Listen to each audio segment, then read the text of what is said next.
Hello, good morning সবাইকে। এখন সকাল ৭টার মতো বাজে। তো আমি রেডি হয়ে নিয়েছি।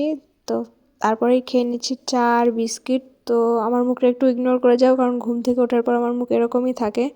তো তারপরে বেরিয়ে গেলাম আমি পড়ানোর জন্য, মানে পড়াতে তো আমার বাড়ি থেকে যেতে 10 মিনিট মতো লাগে। তো আসলে আমার পড়ানোই ছিল 7টাতে, যেহেতু আমি একটু লেট করে ঘুম থেকে উঠেছি, তাই আমার আজকে যেতে দেরি হয়ে গেছে। কিন্তু আমি গিয়ে দেখছি যে আমার স্টুডেন্ট মানে ও নিজেই ঘুম থেকে ওঠেনি। তো যাই হোক, তারপরে ও ফ্রেশ হয়ে চলে আসলে আমি পড়ানো শুরু করে দিই। আর এখানে দিন আমিও কেমন চা হয়ে যাচ্ছি। তো পড়ানো শেষ হলে আবার আমাকে প্রসাদ খেতে দেয়, কারণ সেদিন ছিল দ্বাদশী, ভীম একাদশীর পরের আমার বাড়িতে।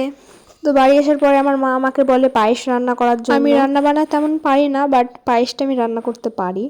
তো লেগে বললাম পায়েস রান্না করতে। এর এই শর্ট ভিডিও তোমাদেরকে অলরেডি দেওয়া আছে, লবণের সাথে আমার সম্পর্ক এত কেন খারাপ। আমি প্রত্যেকবার রান্না করতে গেলে হয় লবণ কম হয়, আর না আমি লবণ দিতেই ভুলে যাই। যেমন আজকেও আমি পায়েসে লবণ দিতে ভুলে গিয়েছিলাম, আমার মা মনে করালো, তাই আমার মনে পড়লো যে আমি লবণ দিতে ভুলে গেছি।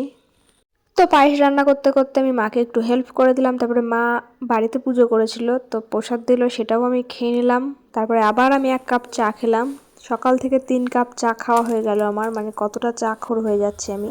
তো সাথে মুড়ি ছিল, সেটাও খেয়ে নিই। তারপরে পায়েস রান্না কমপ্লিট হলে মা আমাকে বলে এই শাকগুলো বাছতে। শুধু আমাকে একা না, আমার দিদিকেও দিয়েছিল। তারপরে আমি স্নান টান করে চলে আসি। আর এখন এই দুপুরে 1টা 1:30 মতো হয়তো বাজবে। তো এখন কেন স্কুলে যাচ্ছি, কারণ আজকে আমাদের স্কুলে সরস্বতী পুজোর খাওয়া দাওয়া আছে। জোর করে আমাকে আবার ভাত খাইয়েই দিল।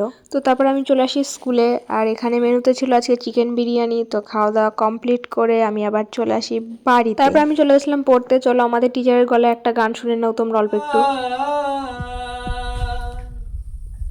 আমরা ব্রজ গোপী দেহ ভেলায় পার করিয়া লব, একবার ব্রজে চলো ও ব্রজনাথ, দিন এক দুয়ের মতো। তো পড়া শেষে আমরা চলে গেছিলাম খাওয়া দাওয়া করতে, কারণ একটা ফ্রেন্ড ট্রিট দিয়েছিল। তারপর চলে আসি বাড়িতে। আমার ছোট ঠাম্মাদের বাড়িতে হচ্ছিল হরিবাসর, ওই দ্বাদশী উপলক্ষেই।